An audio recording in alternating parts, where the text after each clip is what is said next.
America, Israel और Iran के बीच महीनों से चली आ रही जंग का असर पूरी दुनिया में क्रूड कीमतों पर देखने को मिला है। आसमान छूती तेल की कीमतों से कोई देश अछूता नहीं है भारत पर इसका, लेकिन अभी तक कोई असर नहीं पड़ा है। हमारे यहां कीमतें नहीं बढ़ी। अब प्रधानमंत्री नरेंद्र मोदी ने देशवासियों से पेट्रोल डीजल के बेजा यानी बेकार में इस्तेमाल करने पर रोक की अपील करी है। मकसद साफ है, जितना संभव हो सके पब्लिक ट्रांसपोर्ट का इस्तेमाल हो, कार पूलिंग करके लोग ऑफिस जाएं। इतना नहीं तो उन्होंने तो वर्क फ्रॉम होम करने की भी अपील कर डाली है। इसके अलावा उन्होंने देशवासियों से कम 1 साल के लिए विदेशी यात्राएं टालने को कहा है। मैं आपको डिटेल में भी यह समझाऊंगा कि प्रधानमंत्री मोदी के इस बयान के मायने क्या है, आखिर क्यों कहा प्रधानमंत्री ने ऐसा। लेकिन आपको यह भी समझना होगा कि विपक्ष प्रधानमंत्री मोदी की इस अपील पर भ्रम फैलाने की कोशिश क्यों कर रहा है और किस लिए कर रहा है। समाजवादी पार्टी के एक सांसद ने तो प्रधानमंत्री मोदी को गाली तक दे डाली है। सोचे विरोध का स्तर कितना गिर चुका है। सबसे पहले यह समझिए कि खाड़ी संकट की वजह से भारत के चारों ओर जो भी देश है वहां पर पेट्रोल और डीजल के दामों में बढ़ोतरी की गई है।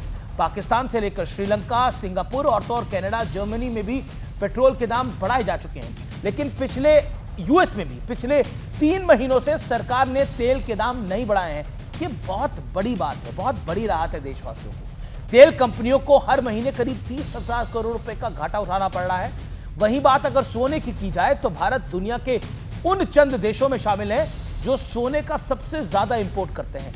सोना डॉलर में खरीदा जाता है, जिससे भारत का इंपोर्ट बिल बढ़ता है। वहीं प्रधानमंत्री मोदी अगर आपसे कहते हैं कि विदेश यात्राएं कम करें तो इसका भी गणित समझिए।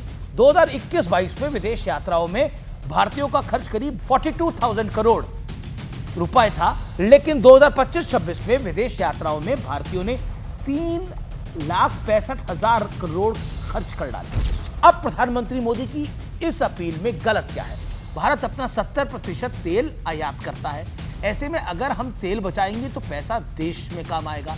प्रधानमंत्री मोदी के बयान पर विपक्ष सियासत करेगा, वो उसका हक है, लेकिन देश हित की बात जहां आती है वहां विरोध की बजाय सबको एक साथ खड़ा होना चाहिए, जैसा कई देशों में हुआ है। और सत्य और तथ्य तो यह है कि भारत के अंदर हमारी इकोनॉमी सुदृढ़ रूप से चल रही है, लेकिन हमें कुछ प्रिकॉशंस लेनी है, जैसे कोरोना में हम लिया करते थे, जैसे किसी भी संकट में हम लेते हैं। जैसे बारिश बाहर होती है या फिर बारिश का मौसम होता है, मानसून होता है, तो हम छाता लेकर जाते हैं, अपनी गाड़ी में रखते हैं, नहीं तो अपने बैग में रखते हैं।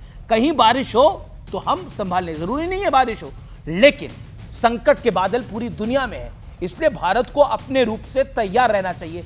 इसमें क्या खराबी है? अगर हमारे आसपास समस्या होगी तो हम अपने घर को पहले प्रिकॉशन के साथ रखेंगे। अगर हम देखेंगे बाहर बिजली के ट्रांसमीटर से बिजली ऊपर नीचे आ रही है तो सबसे पहले हम अपनी बिजली काटेंगे, यानी अपनी एमसीबी डाउन करेंगे, क्योंकि अंदर इस घर के अंदर इसका इंपैक्ट ना आए।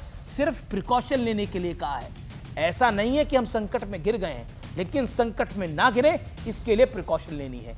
बाकी विपक्ष राजनीति के लिए फ्री है, राजनीति वो कर सकता है, लेकिन देश हित के साथ कॉम्प्रोमाइज किसी को नहीं करना चाहिए।